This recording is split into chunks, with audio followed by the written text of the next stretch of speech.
This is The Guardian.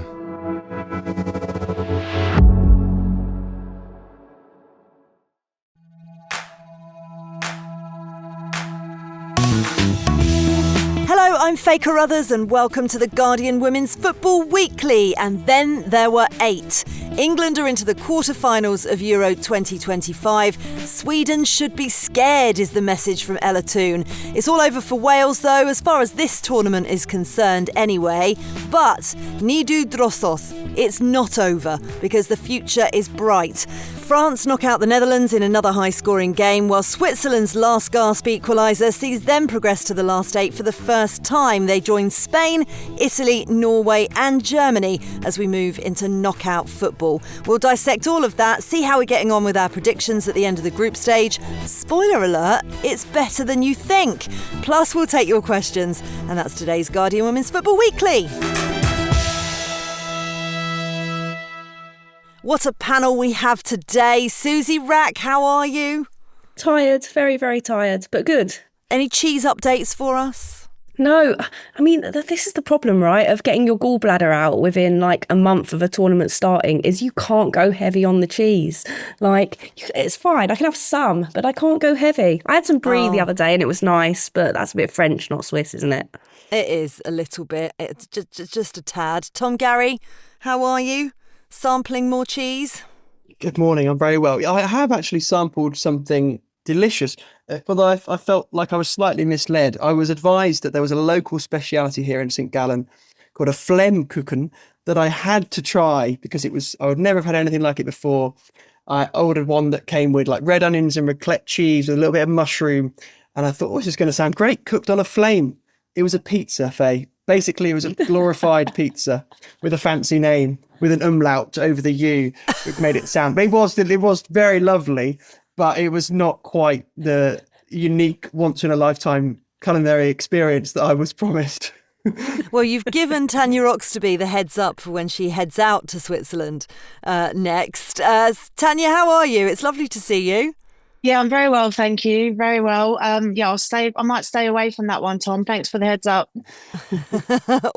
Always good to have some almost TripAdvisor style advice. He's a weatherman.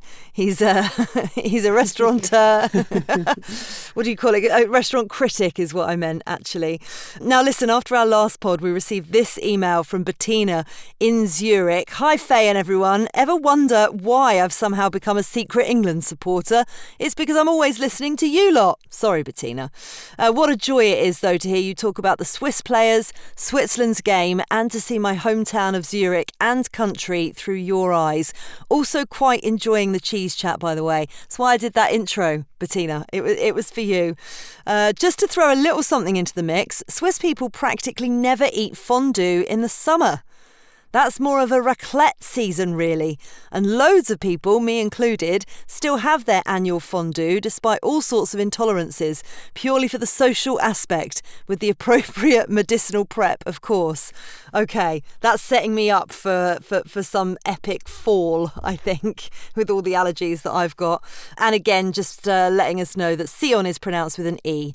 To sum up, she says, and this was before Switzerland's game, we'll either suffer tonight or we'll lose something like 20-0 to Spain in the quarterfinals. Anyway, such fun. Thank you for all the great work, Bettina. Well, congratulations. You are into the quarterfinals, Bettina, and hopefully not a 20-0 defeat. Right.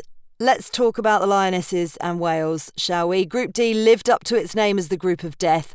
Everything still to be decided on the final day, and England knew that a win would send them through, or a draw would send them through if the Netherlands lost to France. Wales knew they'd only progress if they beat England by 4 or more goals and France beat the Netherlands.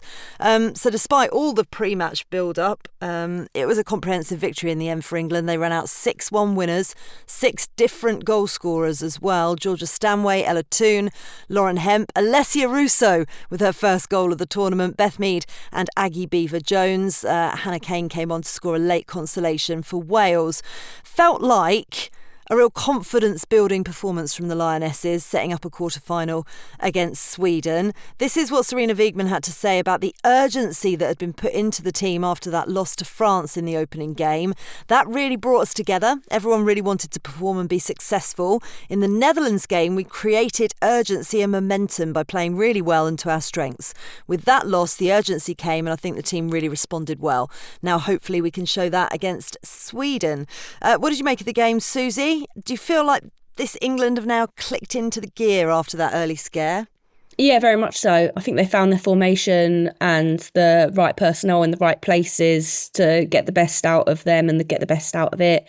The midfield is just so better and much more stable with Ella Toone in it. And Lauren James moved out wide. I wrote in my colour piece that I thought that right wing threat of Bronze and James and the way they linked up was really reminiscent of the Bronze Nikita Paris right hand side in the 2019 World Cup, which everyone was writing about after sort of the first and second games because they were so impactful.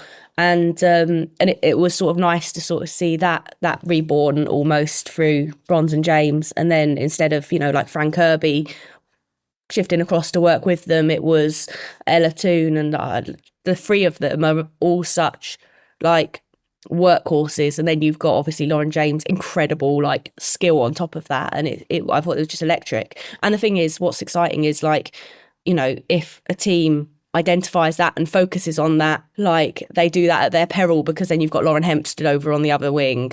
There's just so many options. And the fact that they changed by the sort of 50th to 60th minute, the entire front line, entire right hand side had changed, and they still score another couple of goals was just sublime. So yeah, I think it was a real show of England's attacking talent and a really mature and business-like performance, whereas the build-up from Wales had been all about the emotion of it and them trying to use that emotion to push them through a huge barrier, which is much further behind pace of development of women's football in Wales, and the experience gap and gap in professionalism between the players at the two teams' disposal. There's the only way they could really kind of begin to overcome that would be through sort of heart and spirit and things like that. And I thought England were just so focused and businesslike in that performance. Yeah, I agree with you on that. And, the kind of defending that Wales put in, which we'll discuss very shortly, it doesn't matter about the emotion. You can't defend like that in a game of that importance. Ella Toone, though, key performer, as you mentioned. I loved the intricate passing between herself and Lauren James. She got a goal, 2 assists, 100% pass completion rate as well. This is what she said of herself. "I've missed this, Ella Toone. I've not had it for a while. I feel like I'm really coming into it. I'm really enjoying it. And I love playing with these girls. I love the football that we play." Do you feel she's getting back to her best, Tom? Yeah, I think that might be the best performance I've seen from Ella Toone in an England shirt. To get 20 passes out of 20, accurately finding their target as a number 10 is a very rare thing. You might occasionally see it from a kind of a centre-back playing cautious passes or conservative passes. Toone doing it in an attacking role just, I think, showed the kind of form and confidence that she's found. There's also, we should say, there's this really poignant and quite heartwarming and lovely underlying narrative there, in that it's the first tournament she's had since losing her dad. And you could tell from some of the things she was saying in the mix zone alongside Beth Mead, actually how hard they had both found that this tournament, after losing parents and looking up to the stands in the first match against France and not seeing them there, I think must have been really difficult. And they clearly have helped each other as well through that process. And to see them both on the score sheet last night and so happy for each other was really, really lovely. And Toone, thinking just about the football for a moment, has clicked into this great bit of form. She's got these intelligent runs off the ball. She's working really hard without the ball as well, which is giving sort of Walsh and Stanway a little bit more of an opportunity to express themselves with the ball. And all in all, that's working quite fabulously for England right now, with Lauren James in good form as well, Rousseau in front of them playing well. So they've found a really nice balance to the sort of front six of the team. Yeah. Kira Walsh spoke post-match about the importance of England's midfield in the last 2 matches as well. Different combinations, different strategies that we've seen. And we've actually seen Kira Walsh herself getting higher than we've seen her before. She had that long-range effort right at the end, of course, scored in the opening game. What have you made of England's tweaks to their game plan, Tanya, from a coach's perspective? Lucy Bronze has also been talking about how adaptable they are nowadays. Was probably the most impressive part of their performance last night for me. I think if you look, particularly in the first half, Bronze was kind of inverting and coming inside, which gave real balance to that midfield. And it allowed, I think it was the second goal, was Toone's goal, correct me if I'm wrong, but you had Stanway and Toone really high, and they were able to do that because Bronze had inverted and she was sitting almost alongside Walsh. And there's a real balance to that, because what she also does by doing that is isolating Lauren James 1v1 in those wide areas, which is her strength as well. So, it didn't happen every time, but when it did happen, there was a real balance and an overload in midfield. And I think, Suzy spoke about, Walsh getting forward maybe a little bit more as well. That happens because they've got numbers centrally, and I don't think Wales coped with that variation very well last night, because I think they were a little bit rigid in the way that they set up. And when Bronze came inside, I'm not really sure they dealt with the central overload. And then when it was double width out on the right hand side, I'm not sure they then adapted to that either. And that fluidity from England, you need that, as you go further on in the tournament, to be able to know the right times. And Bronze is such a clever player to know when to do that and when not to. And, it was really impressive last night watching that, because it didn't feel like it was a structured thing. It wasn't something like, when the ball is here, we want you to do this. It was that kind of intuitive understanding of when to do it, when not to do it. And it was a really, really nice piece of tactical play to watch, because I thought it really affected England in terms of the numbers they could send forward and the balance they had behind the ball as well, to kind of continue to have second and third opportunities in the final third for them. So really impressive performance from that point of view. And if they can keep that up, that will hold them in good stead, obviously, as they progress through the tournament, hopefully.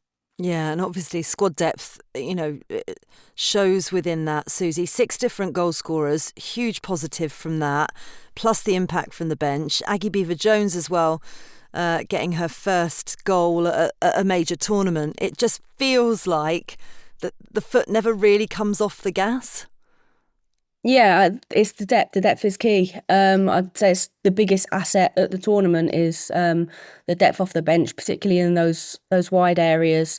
The fact that you've got Beth Mead, Chloe Kelly, and then Aggie Beever-Jones able to come on more centrally as well. Then you've also got Michelle Adjaman, who didn't come on, but poses a very different type of threat. Like it's just deadly, really, really deadly, and the quality doesn't dip at all. And they've all played together for such a long time now. Obviously not Aggie, but I'm talking about the others here. That there's those relationships are really well established as well. So there's disruption. There was disruption at half time when they made a few changes, and then again on like 56 minutes ish, and then a little bit later. But at the same time, it's not significant disruption, and things sort of start to gel together again relatively quickly. But yeah, I mean, you're not going to complain about 6 different goal scorers in any game, and it bodes well moving forward. Big disappointment for Wales though, Tanya. Not necessarily the defeat, but the manner of it, really, I think. And Rhian Wilkinson gave a very honest assessment post-match. It's one of those games where we can't shy away from that performance by England. That was far superior, and equally by Sarina and her staff. I was outcoached. That's the reality. We're not quite ready yet. What we need to remember is that we have to start somewhere.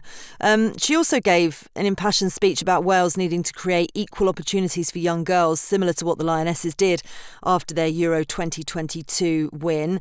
She didn't shy away from anything, it felt, Tanya, and as someone working in an organisation that's also rebuilding after their first major tournament, what does she need to do to try and make sure that this moment's not lost?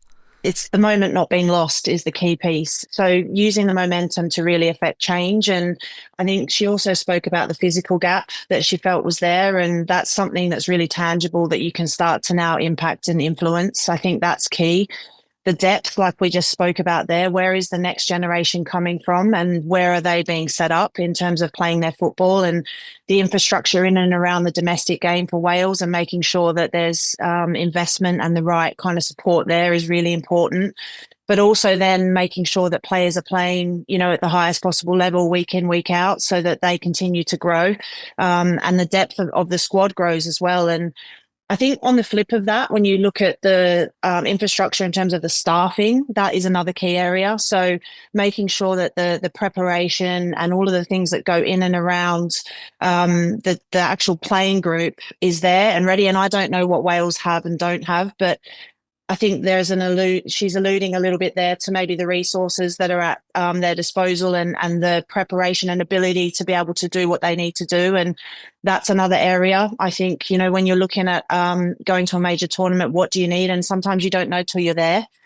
Okay, staffing wise, what expertise and skills do we also need, to make sure that we're able to adjust and adapt and be as prepared as possible. And I guess, the other thing, I alluded to it just before, but that adaptability as a group is important. I think Wales were quite one-dimensional, and I understand why, because they probably wanted to go and show a really good account of themselves and understand their roles and responsibilities and be able to, I suppose, execute that. But at this level, you need to be able to adapt and adjust. And there probably wasn't exactly that ability to do that, particularly last night. So I think those are areas that, they're tangible things that can be, I suppose, grown over time, but they can't lose the moment. They need to make sure that they use this momentum now to implement some of those changes so that, when the qualifiers for the World Cup are present, that they are continuing to move forward and not sort of, I suppose, stalemate, because that would be the most disappointing thing, I think, after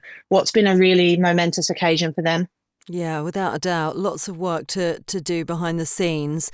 And it's going to be a changing Wales side as well, because we've talked a lot about Jess Fishlock this week. There's a feeling at the age of 38 this could be her last hurrah in a Wales shirt. She wouldn't be drawn on it after the game. I don't know right now, she said. I think that's a tough one. I need to take a little seat and have a little think. But no decisions have been made as of right now.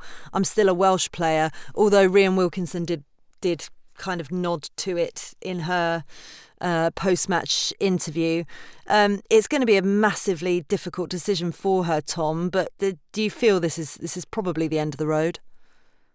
It does sound like it might be the direction of travel, Faye, yes. What I would say to counter that is that despite being at the age of 38, Jess Fishlock still looked like one of the Wales players with the highest level of athleticism in the game, despite her age, which sort of speaks to how hard she has worked as a professional over many, many years and the high level that she's trained and looked after her body, but also the kind of the club she's been at and the where she's played all around the world. I would love to see her carry on, but inevitably, nothing like this can last forever. And maybe scoring in Wales' first major tournament is sort of one of the perfect ways to bow out internationally and sort of, she's helped drag this team kicking and screaming all the way to its first tournament and achieve that pinnacle. So much to be proud of in that regard. So maybe the timing is right, but I never really thought she would announce it last night. I think she's the sort of person who would probably want to take a little bit of time to just calmly reflect. When that moment does come, there are enormous shoes to fill for Wales in so many different ways.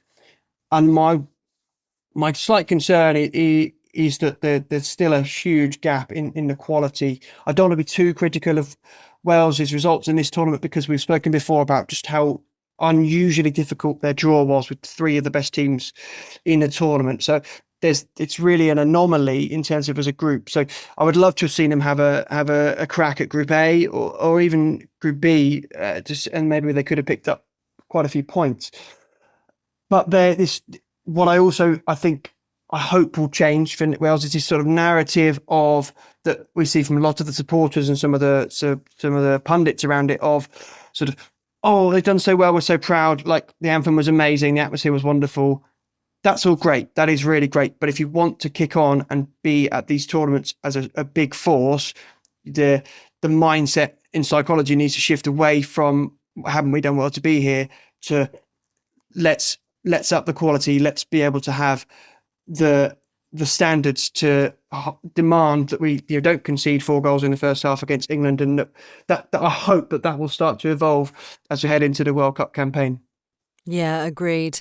With England's victory, all that was to be determined was whether or not they were going to top the group or qualify as a runner-up. And actually, for a brief moment, they did go top, but France's comeback win over the Netherlands made sure that they sealed first place. The other game, it finished Netherlands 2, France 5. More controversy in the Dutch camp, though, with Viv Miedema left on the bench. Look, I know you were at the England game, Suzy, and that's where your focus really was, so not much time to dissect this other game. But what did you make of that decision? Yeah, I mean, obviously controversial when you leave out your record goal scorer who's just hit a 100-goal mark. But there is like a bit of logic there too, in that obviously France are really like fast-paced side, like quick on the attack. They leave space in behind, and Miedema's not the fastest of players necessarily at the moment, particularly like off the back of the various injuries problems she's had.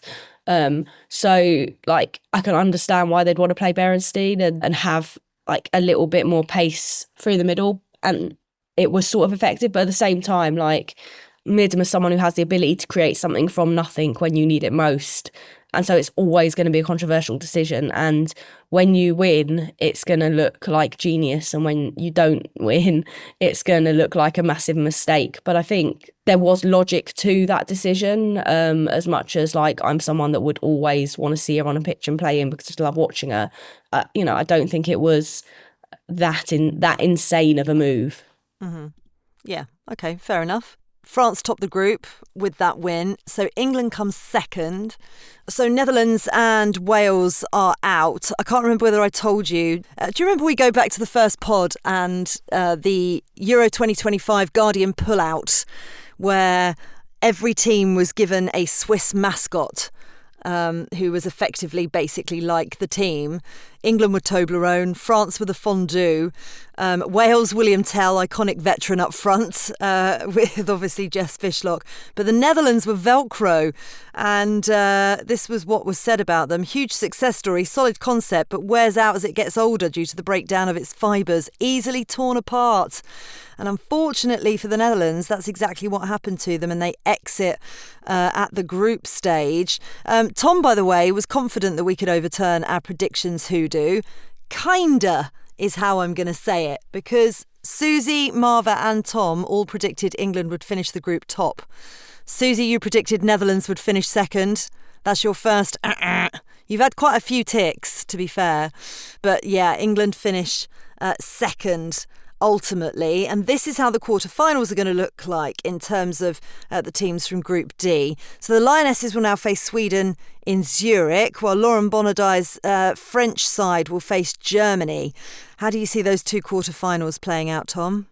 Oof, they're two blockbuster quarterfinals, and the England-Sweden tie in particular will have the feel of a semi-final about it, because they will both know that for all the strengths that Norway and Italy have, in terms of world ranking and everything else, that's as kind a semi-final as you could be offered. So the chance to play, in that half of the draw is huge for England and Sweden. So they'll both be seeing this quarterfinal as an enormous game, and I think it will be tight because we know how experienced and well coached Sweden are.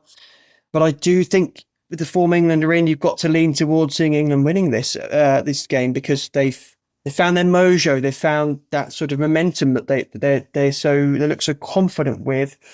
And then in terms of the other tie, France Germany, I think that stands out for me as the tie of the round. That will be, I think, a fabulous game with so much attacking talent at both ends of the pitch. I think there could be quite a lot of goals in it as well. I don't think either of them are spot on defensively, particularly the Germans look a little bit vulnerable defensively, and I'm leaning maybe towards France edging through there. They look like they've had a very good tournament so far. So I probably, for those two ties, would be looking at maybe England and France to get through. But what a golden opportunity for England or Sweden if they can get through this quarterfinal. You would then, the winner of this quarterfinal will really, really expect to make it all the way to Basel for the final. Do you think, Tanya, actually it's been good for England to finish second? They avoid Spain. 100%. 100% when you're looking at the draw, that's as Tom said, that's as kind a path as you could possibly hope for. So it's a big game, obviously, against Sweden. England-Sweden is going to be a really, really tough one, but whoever progresses from that will be very pleased, I think, to face Norway or Italy next up and avoid Spain on that side of the draw, because we all know what form they're in. They're destructive at the moment, so any chance to avoid that would be welcomed, I think. Who's going through, France or Germany? France for me. France, yeah. Suzy? Oh, France, 100%. I've seen Germany twice. I've been unimpressed. Tom had predicted them to give Spain and England a run for their money in terms of winning the whole thing. Tom, are you sticking by your guns, having seen them? Perfectly happy to stick by that prediction. At the time, I think it was a very valid thing to say. The form they were in, they lost their captain in the first game, which was a big loss for them, with Gwyn injured for the rest of the tournament and probably several more weeks and months. What I've been surprised about is how much they've struggled without her, particularly at the back. And they arrived in such a rich vein of form, didn't they? And they can. Don't get me wrong. I don't think it's quite 100% France. I said a minute ago that I think France will get through, but there's still an enormous amount of quality in the Germany team. It's possible maybe that this tournament's just come a little bit too early for this group, and maybe they'll be more at their peak when the next World Cup comes around. What was striking when they played Sweden was how disorganised they looked at the back. That was a real shock that I don't think myself certainly I did not see coming before the start of the tournament. They were really poor defensively. Yeah. Well, we shall see. Thursday is England's game. Saturday for France against Germany. Right, that's it for part one. In part two, we'll have a look at the conclusions of the other three groups as the quarterfinal lineups are confirmed.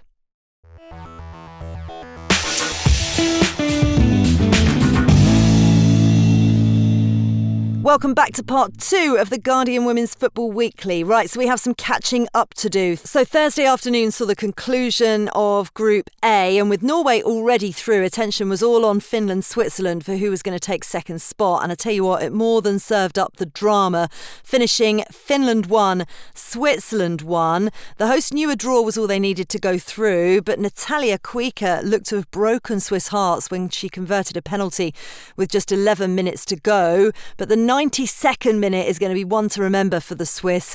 Riola Shamali scored to spark special scenes and write her team's name in history as they booked their spot in the quarterfinals for the first time. It was heart in the mouth stuff, Suzy, but an incredible moment for the Swiss. How important was that goal for the nation as a whole, who seem to have been really embracing this tournament? Yeah, huge. The atmosphere out here has been fantastic. It's the highlight of the tournament, really, and terms of the way just like local people have embraced it, the like fan marches to the Switzerland games, I think I said it before, that how vocal the crowds are during the Switzerland matches as well, I think is really impressive, given that they their highest ever attendance for a women's game prior to this tournament was 10,000. So you've got a whole layer of new fans at these games, properly engaged. And what better than a really, really late minute goal to put you through to knockout stages, to take fans on a journey with you. That's the kind of thing, that heart in the mouth stuff that really brings a country along with you. So, it's not just that they're through. I think it's the manner in which they went through and the fight they showed, and front pages with Leah Vorti all over them saying she's here, she's there, she's everywhere, that kind of thing. There's just so much love for the team around at the moment, and it's quite magical, really. It's sort of reminiscent of it in England, but I would even say maybe a little bit more supercharged, because obviously it's a smaller country, so everything just feels a little bit bigger and a little bit more dominating. And every city you go to, there's lots of presence of the tournament, which in smaller places that's easier to make very visible, as opposed to trying to make a major tournament scene in London. So yeah, it's been wonderful, and they've really started to take fans on a journey with them, which will probably end, let's be realistic, in the next game. But I mean, what a way to go out against this Spain team as well, like as is probably likely. And yeah, it's going to be interesting to see how much the crowd can carry them. Geraldine Rutler earned her third Player of the Match award in as many games, Tom. What is it about her that set this tournament alight? Oh, so much. The movement, the positioning she's getting in the box, the work rate is so high. I think she's been a real breakthrough star of the tournament in terms of the international stage. I'm a huge fan. Also, really think that Iman Bene, the new Man City signing, who's been playing at right wing back, has impressed in this tournament. She looks as a technically gifted player, and her and Reuteler have stood out as superstars of this team, along with Sherton Lieb as well, coming off the bench at times. But there's a bright future for Switzerland that they can, with so many 18-year-olds in the team, they can capitalise on this and try and kick on to qualify for future tournaments to do well. I'm sort of with Suzy, though. I think for all the new fans that they've had for this tournament, this will be the game where the sport sort of comes and breaks their hearts. My gut feeling is they might actually give Spain a real run for their money. I think it could be quite a tight game, quite a close contest, but that ultimately, in the end, Spain's quality will come through, and that it will be that sort of national moment of crushing heartbreak that might actually help in the long run to engage more people in the sport. You could, I forgive me using a men's sport example, but you sort of as a fan base, you sort of fall in love with your heroes when you see them lose. And I think of Andy Murray crying, for example, in the Wimbledon 2012 final, and how much that meant the nation sort of warmed to him. I sort of had this strange vision of the Switzerland fans, crying for their team when they get broadly knocked out by Spain. Maybe it's like a late bit of brilliance from Proteus or some wonder strike in extra time from Pina, and that then they might then become more emotionally engaged with the team for the next decade. So that's sort of the blessing in disguise of them having such a difficult quarter final. Yeah, similar to the Lionesses. If you want a women's football example, Tom, producer Sophie has reminded us that in 2015, of course, Laura Bassett's own goal in the semi-finals, everybody felt for her, felt for the Lionesses. That's a good reminder of that. A word on Finland, Tanya. Sadly out, but they've impressed at times. Have they given themselves enough to build on as they go into the next major tournament cycle? I think so. I think they've had some really impressive performances, maybe not got necessarily the results that they would have liked, but I think they've shown enough to have a good foundation to move forward with, and they've been really impressive in the group, to be honest. So it's a group that I've kind of been lucky enough to watch a few of the games, obviously, while I was out there over the last sort of week or so, and they've done really well. They need to build on it now, I think, and continue to move forward. So, but yeah, for me, the two that have been impressive in that group, Switzerland and Finland, for sure, because I just think they're probably not the ones that, when from my point of view, when I went out and was watching, they weren't probably the two that I thought maybe would stand out, and they have in that group, and I think they've been really, really positive, which is great. Yeah, I found it amusing that in the Guardian's Euro pullout, it was Finland who were described as Emmental cheese full of holes, but actually it probably should have been attributed to Iceland, who conceded 7 goals to Finland's 3 in the end, because the other game provided a real goal fest. It finished Norway 4, Iceland 3. 3 wins from 3 for Norway, Suzy, but they had to hold off a really late rally from Iceland. How worried should they be at that lack of cohesiveness they have heading into their quarterfinal against Italy? Yeah, I think they should be worried about the lack of cohesiveness they've had for the past decade. It does not seem to be solving itself. I think, I was saying before this tournament, that I thought this would maybe be the moment that, given that they had a really, really kind group draw, that things would start working out for them, that they'd build a little bit of momentum in this group stage. But they've been pretty unconvincing. And, even moving forward, they've got the kind of draw, but I still, would say that I maybe prefer Italy going into that game, because I just think they've been so inconsistent. Obviously, defensively, they're not as strong as they are in terms of top level attacking talent they've got, but at the same time, that attacking talent just isn't clicking, and I just don't understand. They're the Bermuda Triangle of women's football. I just don't understand that what goes in doesn't come out brilliant. And yeah, it's a weird anomaly. Yes, without a doubt. You did, however, predict that they were going to finish top, which they did. Prediction correct, as was your prediction that Switzerland finished second. Tom, you went for Switzerland finishing top and Iceland finished second. You're not. You are replacing myself and Suzy in the mantle of terrible predictions so far in this tournament. Yeah, misled by Iceland, the draw specialist coming into the tournament, who barely lost a single game in the last 18 months. Yeah, disappointing for Iceland. More than happy to be proven wrong by Norway winning the group. I felt that they would, come in here and really struggle again, on the form that they'd shown in the previous kind of 6 months. But they have, for all I agree with Suzy about what she said about Norway, they have at least got the job done, and they've won the group and they've avoided Spain.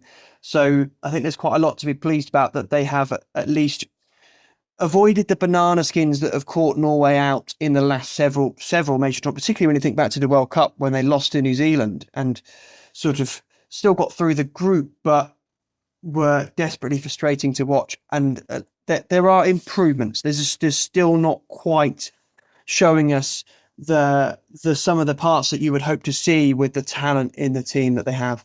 So I agree with Suzy that I think Italy have got a fantastic chance in that quarterfinal. Yeah. Next came Group B, which was practically decided ahead of match day 3, barring a little bit of a miracle. Spain already through, top of the group, and Italy therefore knew that they could afford to lose and still qualify, barring a Portugal win and a 6-goal swing away from them. All eyes were on Bern, as Italy went toe-to-toe with Spain. And actually, Italy have had good form recently against Monsi Tome's side, which we mentioned on the pod, but it did finish Italy 1, Spain 3 in the end. Andrea Sonchin's side enjoyed the perfect start. Elisabetta Olivero put them ahead, but Spain hit back just 4 minutes later through Del Castillo before Patri Gaiaro and Esther Gonzalez made sure of the result in the second half. And the scoreline was convincing in the end, but Italy did make life difficult for Spain. What did you make of the game, Tom? The few things that stuck out for me. One were the link-up play between Spain is starting to become some of the best that we've ever seen in this tournament. They're playing with the ball. They look so good. It's scary, but at the same time, Italy did expose again a few defensive vulnerabilities that we've seen from the Spanish side, particularly when teams go against them with a little bit of pace in transition. We saw it also against Belgium, that Belgium had a bit of joy getting in behind the Spain defence with pace. So I thought the game was great fun, fabulously enjoyable to watch it as a neutral, as every Spain game is becoming, because the spectacle of seeing these majestically skillful players linking up together so well with the ball is great. But I think the other teams in the tournament are just seeing a little glimmer of hope that there is a way to score against the Spain team. I think if somebody, a really well-coached side, gets their game plan right against Spain, they'll shock them. It could be somebody like Sweden with all of Gerhardsen's experience and all their nous. It could be somebody like Sarina Wiegman, who of course beat Spain in February and was beating Spain in June before she swapped and brought all her kids onto the pitch.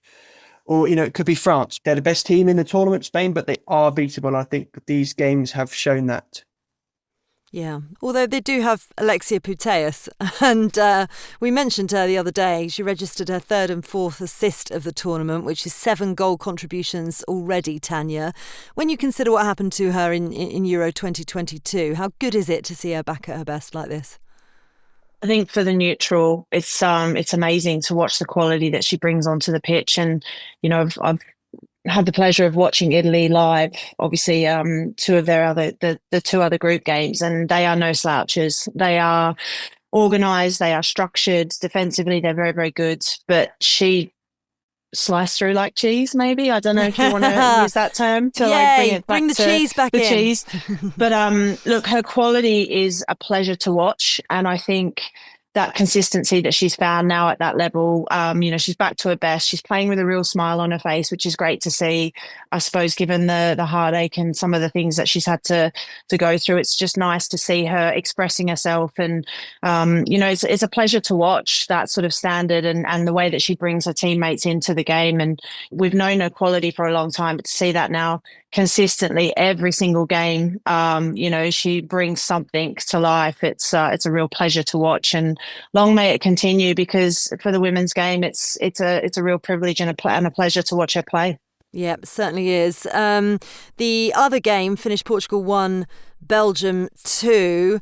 Ultimately didn't really matter. Janice Cayman got the late winner in the 96th minute to make sure that Belgium did at least, get a win during the tournament. But it was a disappointing campaign, I think, for both sides. Suzy, what do they need to do to rebuild?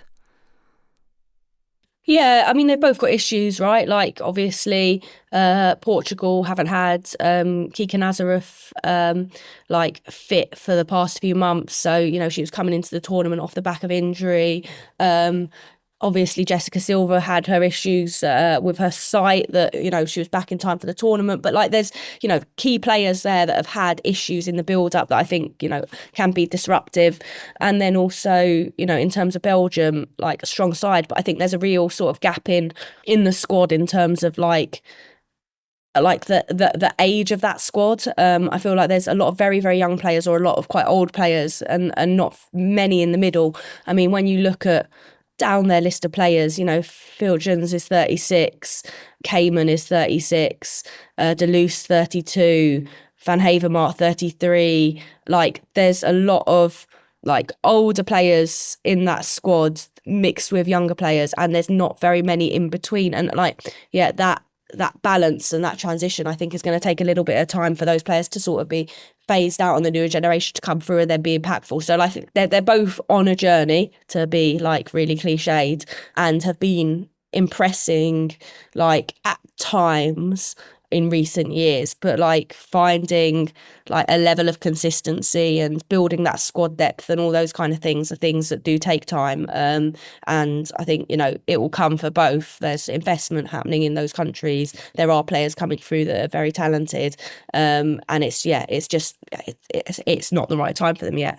Yeah, it's the right time for Tom, though. He's redeeming himself right now because he did predict Spain top, Italy second, whereas you and Marva, Suzy, both went for Belgium to finish second, but you've given good reasons as to why that did not happen. I was just looking actually at Spain. Gold, only really vulnerable to daylight robbery, and there's been no daylight robbery going on, has there, in this tournament so far.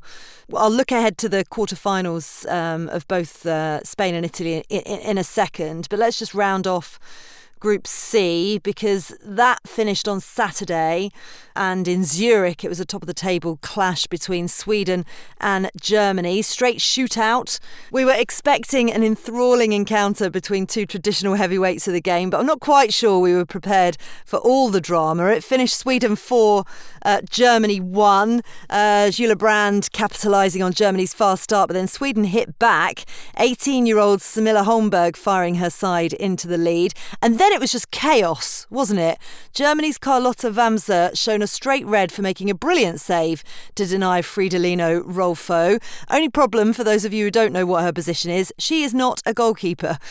Lena Hurtig came on in the second half and added a fourth. And it was ultimately a result that saw Peter Gerhardsen's side top the group. It was quite the game, Suzy. The most fun, I would say. We've had a few fun games in this group stage, but the most fun maybe. And quite the beating for Germany as well, which we didn't expect. What did you make of the performance for both sides? Yeah, like I said earlier, I think Germany haven't been very convincing in this tournament. I saw them against Denmark and they were very, very fortunate with the decision around their second goal in that game that gave them the win. So watching them play, I've not been very convinced. And the red card was just staggeringly bad decision making. I mean, Rachel O'Sullivan, producer Sophie's other half, who's a photographer, was down the other end and saw it and said she thought, oh wow, that's what a brilliant save. And then she said, hang on a second, Berger's away over there, and realised that it wasn't actually the goalkeeper making the save. So it was really, really baffling a move, because I think that like completely crippled Germany then, and like handed Sweden the game. They just couldn't compete 10 on 11. Yeah, it was just like you say, utter chaos and a really, really strange decision, and it really hamstrings them for the next game as well against France, because Wamsa was the replacement for Julia Gwynn, right back, who is out with an MCL injury now. So they now miss Wamsa too. So who is their third choice right back that's going to slot into that role? And if you're France, you are utterly licking your lips at putting your like incredibly pacey wingers up against them. So I think they're in real trouble. And yeah, it was the most bizarre on-field decision making from a player that I've seen for some time. And also a headache for the coach. Christian Vuk, obviously without the injured Julia Gwynn, exactly as Suzy said, Carlotta Wamsa is her backup at right back. What does he do, Tanya? It's a conundrum, and I think you could tell at the time when the red card was confirmed, they knew it. Then I think you look at the reaction from the bench, you look at the reaction from the player. There was that real moment of, this is not just going to cause chaos now. This is actually a problem for the next round as well. And I just think they're going to have to reshuffle the pack a little bit, because if it's, Baltimore out on that left-hand side for France, you're going to have to put someone that's got a lot of pace, a lot of power, but also some experience out there. So I think they're going to have to reshuffle the pack and think outside the box a little bit. And yeah, maybe sacrifice in other areas somewhere along the line. But it's definitely not something as a coach that you want to have to be considering going into a quarterfinal, that's for sure. And I just felt like Germany, even after they went a player down, just probably didn't help themselves with their game management either. It was just more chaos and more chaos. They just couldn't they didn't have leadership to pull that back together and sort of just consolidate. It just seemed like in terms of building out, making poor decisions, and just, perpetuated the errors over and over again. So it wasn't a good day at the office, and it has consequences, obviously, moving forward. And obviously, as a coach, you're then sort of pulling your hair out. And as I said, you could see on the sideline, there was sort of just impact, not just for now, but obviously for the next game. So we'll see what magic comes out of the box, and what solutions they come up with as a coaching staff. It'll be a really interesting one. Yeah, that was actually, which I hadn't realised, Sweden's first Euros win against Germany at the 7th time of asking, Tom. 3 wins from 3, unbeaten in 15 now. They are just in incredible form at the minute. What did England have to watch out for in their quarterfinal? They've got to watch out for Blackstenius, 100%.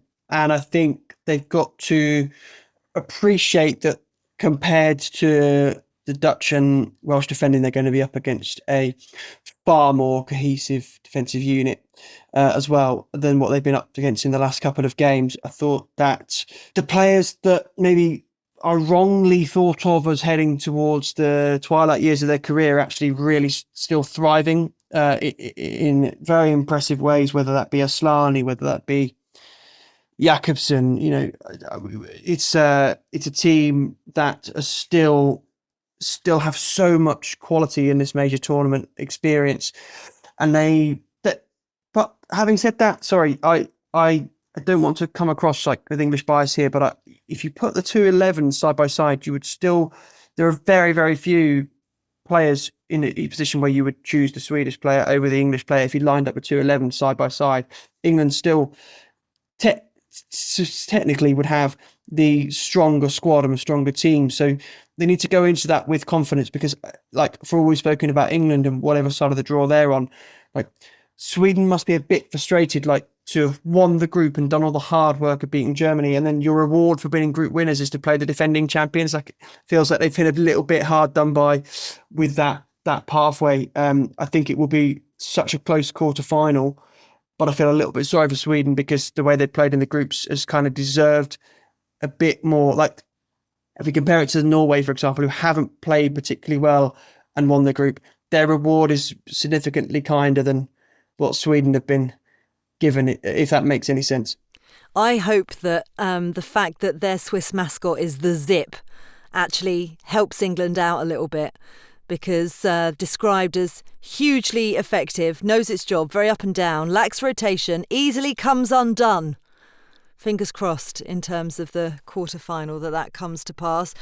Suzy, you were the only one right on this group. Sweden top, Germany second. Marva and Tom had both said that Germany were going to win. But I just want to talk about Poland because Tom had completely convinced me on Poland, and I did go all out. I don't make predictions now because they're always terrible, so there's absolutely no point whatsoever. But I thought that they were going to hold Germany to a draw in that opening game, but they did get their first ever win in a major tournament. Poland 3, Denmark 2. It was ultimately a dead rubber, this game, but it was quite a good game with just pride to play for. And actually there's a lot of excitement around Polish women's football at the moment, Suzy. They hosted the Under-19s Euros this summer. They've got the Under-20s World Cup next year, and they've got a senior team reaching major tournaments now. So how much do you think they're showing here, although ultimately they didn't progress out of the group, can actually add a bit of impetus to the growth in Poland? Yeah, it's impressive. And like the performances, really warranted that win. They've played really, really well. They're also one of the interested bidders for the next Women's Euros as well. So like they're clearly taking the game very seriously and wanting to see this growth. And I'm sure they're looking at what has been done in Switzerland and thinking, and the impact that's had on the women's team and on the culture there, and thinking that they could have a similar impact were they to win that bid. They're one of 5 going for it though, so it'd be a hard ask to win it. But they're doing all the right things and hosting the youth tournaments and stuff in the hope of us, I'm sure, like setting their stall out. But yeah, I mean, it's lovely to see them get a win. It's great to see Eva Pajor on the score sheet, and yeah, like it's impressive that they've managed to take some points from what is not the easiest group for a newcomer. So the quarterfinals start on Wednesday. Norway against Italy in Geneva, first of all. We haven't actually previewed this one. Who wants to take this? How do you see this going? I think this is probably the hardest. Well, no, actually, it's not the hardest quarterfinal to predict. That's absolute rubbish. They're all pretty hard to predict, apart from Spain, Switzerland, I would say. How do you see this going? Who wants to take it? Tanya, Tom?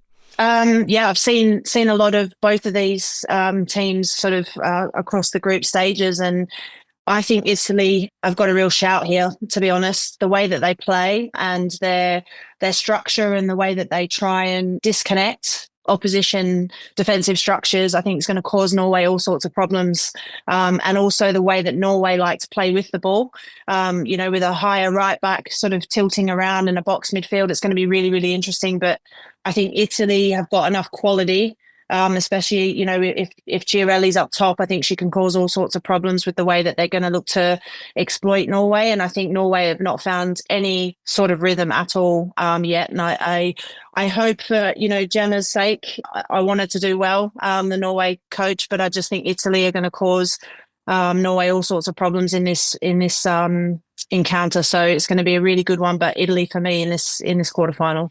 Yeah, Sweden, England play on Thursday in Zurich. We've previewed that already. And then on Friday, it's Spain against Switzerland. And I think we've already all decided that Switzerland's tournament is going to come to an end.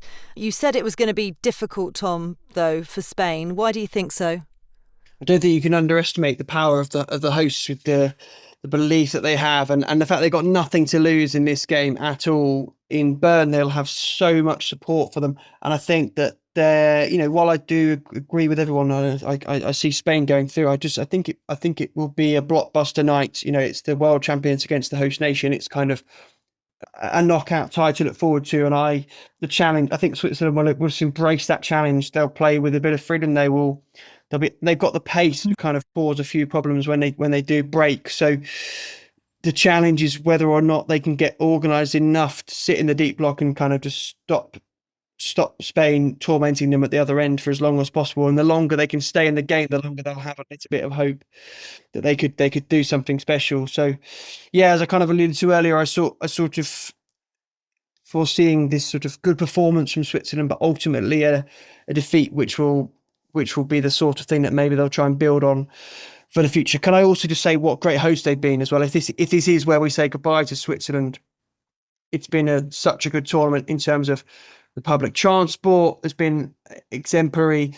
just the people that have been so helpful and everyone that you've met. So I really want to tip my hat to Switzerland as good hosts, and not just for the games they've been involved in as well. You think about, we just talked about Poland there. Poland, Denmark, 14,000 people in Lucerne with an amazing atmosphere for a game that was a dead rubber. That tells you what a good party this whole tournament has been, and that's down to the atmosphere that the hosts have set. Yeah, which is really important. But I think it's also important, Suzy, before we started recording the pod, you mentioned actually how UEFA haven't necessarily been supporting journalists particularly well, and the media as a whole, in terms of transportation and support within press boxes. Yeah, I mean, it's not been ideal. Like, we don't have monitors in the press boxes, so we don't see any replays, which is a real issue, like when you're trying to type and watch at the same time and sort of, pick up on decisions that are being made that could potentially be controversial. And, that makes our jobs really difficult. It makes us prone to mistakes that, aren't necessarily our fault. And it just makes it that much harder. And then also, just little things. Don't get me wrong, it's a huge, huge privilege to be able to come out and cover a major tournament and, have expenses and things like that enable you to be able to do it, and, to be able to go in and watch these players and these matches and write about it is just such a phenomenal, fun and exhausting thing to do.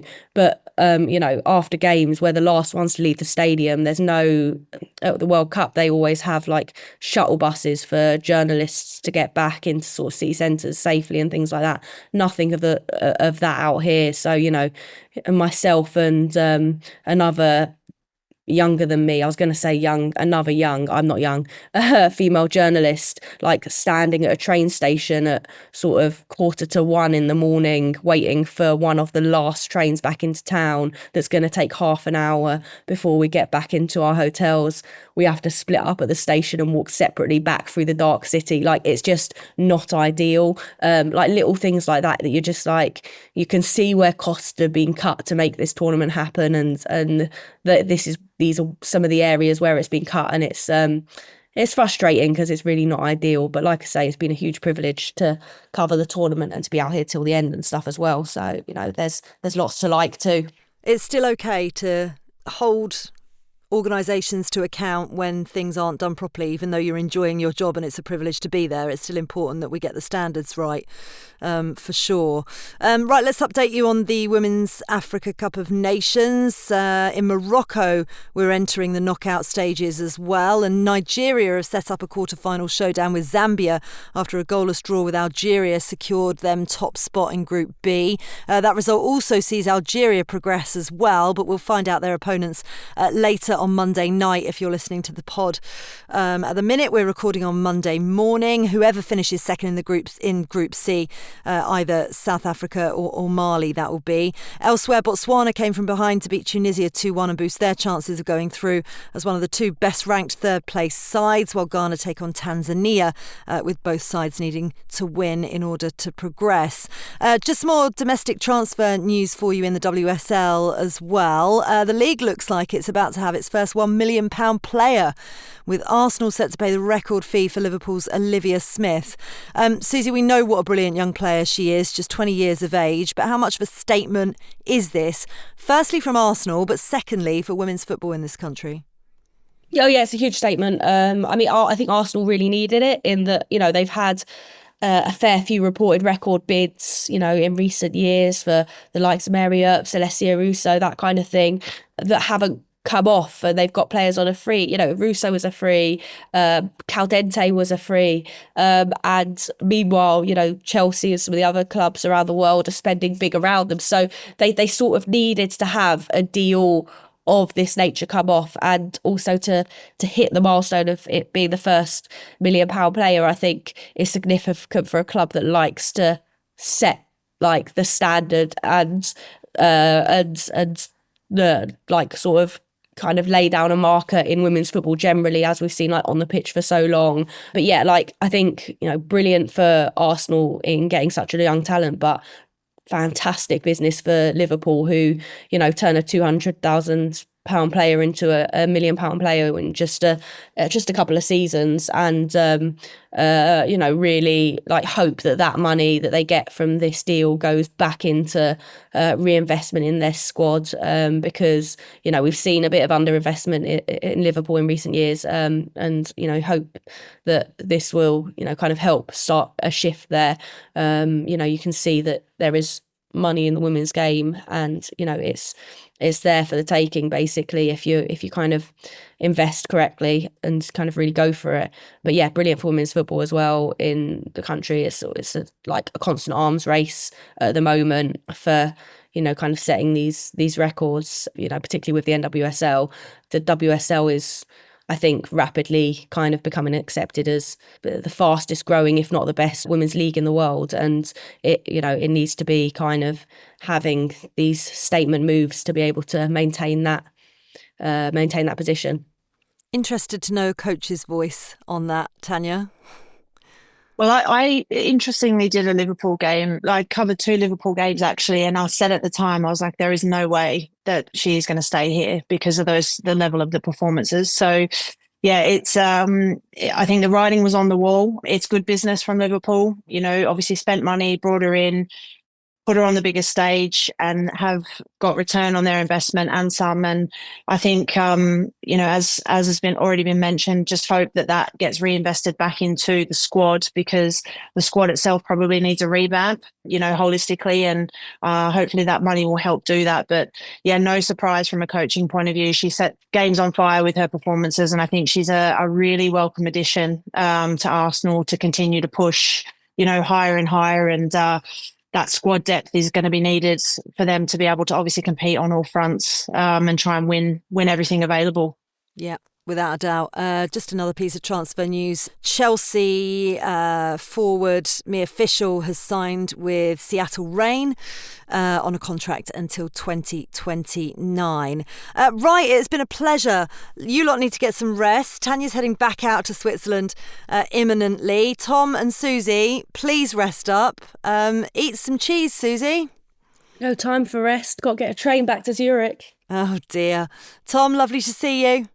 Lovely to see you, mate. Speak soon. Take care. Tanya, see you on our screens soon, no doubt. Thanks, guys. Safe travels, everyone. Wonderful stuff. We'll be back later on this week to start to review all the quarterfinal action. Just keep having your say. Send in your questions via social media or email us at womensfootballweekly@theguardian.com. And as ever, a reminder to sign up for our bi-weekly women's football newsletter. All you need to do is search Moving the Goalposts. Sign up. The Guardian Women's Football Weekly is produced by Sophie Downey and Silas Gray. Music composition was by Laura Iredale. Our executive producer is Sal Ahmad. This is The Guardian.